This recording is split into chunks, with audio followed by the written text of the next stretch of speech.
সঞ্জু নামে যে রোগী মৃত্যুবরণ করেছেন তিনি আসলে আক্রান্ত হয়েছিলেন বা অসুস্থ বোধ করছিলেন 1 মাসের অধিক সময়কাল ধরে। 1 মাস অসুস্থ হিসেবে উনি বাসার কাছে চিকিৎসা আশেপাশের যারা ওইভাবে স্বীকৃত চিকিৎসক না তাদের চিকিৎসা গ্রহণ করছিলেন। 1 মাস পর ওনার পরিস্থিতির একটু অবনতি ঘটলে উনি ঢাকার একটি হাসপাতালে আসেন। সেখানে ওনাকে অ্যান্টিবায়োটিক এবং অক্সিজেন দেওয়া হয়। তারও 4 দিন পর অবস্থার আরেকটু অবনতি হলে ওনাকে আরেকটি ঢাকাস্থ হাসপাতালে স্থানান্তর করা হয় এবং তখন পরীক্ষা করা হয় এবং সেখানে দেখা যায় যে HMPV পজিটিভ। প্রথমে স্পষ্ট হওয়া দরকার আসলে এই রোগিনী হাসপাতালে এসেছিলেন মূলত সেপসিস নিয়ে, মানে উনি যখন হাসপাতালে আসছেন তখন ওনার সেপসিস আছে এবং তখন ওনার কালচারে শুধু HMPVর পাশাপাশি সেখানে ক্লেবশিয়েলাও পাওয়া গিয়েছিল এবং এটা ক্লেবশিয়েলা জনিত সেপসিসের কারণে উনি হাসপাতালে ভর্তি হয়েছিলেন। ওনার HMPV পজিটিভ এই ফাইন্ডিংসটি হচ্ছে ওনার চিকিৎসাজনিত যে পরীক্ষা নিরীক্ষা তার প্রক্রিয়ার অংশ হিসেবে এটা ডিটেক্টেড হয়েছে।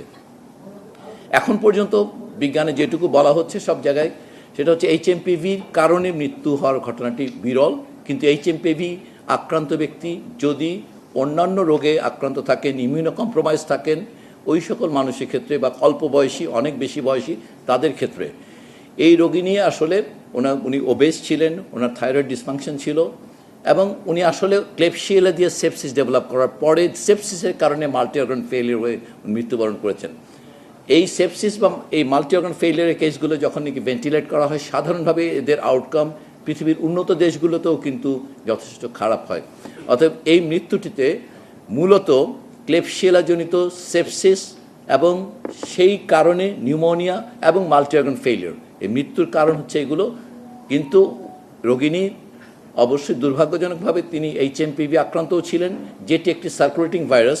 বাংলাদেশে দীর্ঘদিন যাবৎ এবং পৃথিবীব্যাপীও এই ভাইরাসটি এই সিজনাল ফ্লু হিসেবে মানুষকে আক্রমণ করে থাকে। অতএব এই মুহূর্তে আমাদের গত কোভিডের কারণে আমাদের যে ডায়াগনস্টিক ক্যাপাসিটি বেড়ে গিয়েছে, আমাদের সেই কারণে আসলে আমাদের আজকাল রেসপিরেটরি প্যানেলে ডিটেকশনে একসাথে অনেকগুলো ভাইরাস ধরা পড়ে, ওই কারণে HMPV ডিটেকশনটা এইভাবে হয়েছে। এখনও আমরা মনে করি যে দেশে আসলে যদি রুটিন স্ক্রিনিং হয় একটা সংখ্যক সবসময় একটা প্রপোর্শন HMPV থাকে, কিন্তু সেই HMPV কখনোই আসলে সাধারণভাবে মৃত্যুর কারণ হয় না। অতএব আমরা আজকে আসলে আপনাদের মাধ্যমে সারা দেশের মানুষকে এই কথাটি বলতে চাই যে এটি খুবই দুঃখজনক যে একজন HMPV আক্রান্ত মানুষ তিনি হাসপাতালে ভর্তি থাকা অবস্থায় ভেন্টিলেটরে থাকা অবস্থায় ওনাকে ভেন্টিলেটর থেকে উইন করা হয়েছিল, আসলে ভেন্টিলেটর থেকে বেরও করে আনা হয়েছিল অবস্থার উন্নতির কারণে, আবার 8 ঘন্টা পরে অবস্থার অবনতি হয় এবং তারপরে মৃত্যুবরণ করেন। এটা দুঃখজনক। ওনার মৃত্যুতে আমরা মন্ত্রণালয়ের পক্ষ থেকে দুঃখ প্রকাশ করছি, কিন্তু আমরা আশ্বস্ত করতে চাচ্ছি এই কারণে যে এখন পর্যন্ত বিজ্ঞানে আসলে HMPV কারণে মানুষের সরাসরি মৃত্যুর কথাটি সরাসরি বলা হচ্ছে না। এটির মৃত্যু হারও খুবই নেগলিজেবল।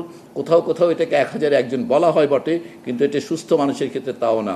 অতএব একজন মানুষের সার্বিক সুস্থতা, তার ইমিউন স্ট্যাটাস, তার অন্যান্য রোগের উপস্থিতি, এইগুলো নির্ধারণ করে HMPV দিয়ে ওই মানুষটি আসলে কতখানি ঝুঁকির মধ্যে আক্রান্ত হবেন। তো আমরা কিন্তু যেহেতু ভাইরাসটির বিস্তার ঘটছে আশেপাশের দেশগুলোতে এবং বিশ্ব স্বাস্থ্য সংস্থার সুপারিশ অনুযায়ী কতগুলো সাধারণ স্বাস্থ্যবিধি মেনে চলার আমরা পরামর্শ দিতে চাই, এটা কোনো নির্দেশনা নয়।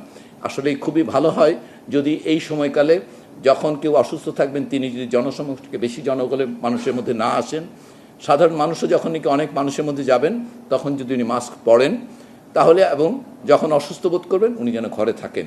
এই সাধারণ বিষয়গুলো মেনে চললে এটির বিস্তার কমবে, কিন্তু এটি নিয়ে কোনোভাবেই আতঙ্কিত হওয়ার প্রয়োজন নেই।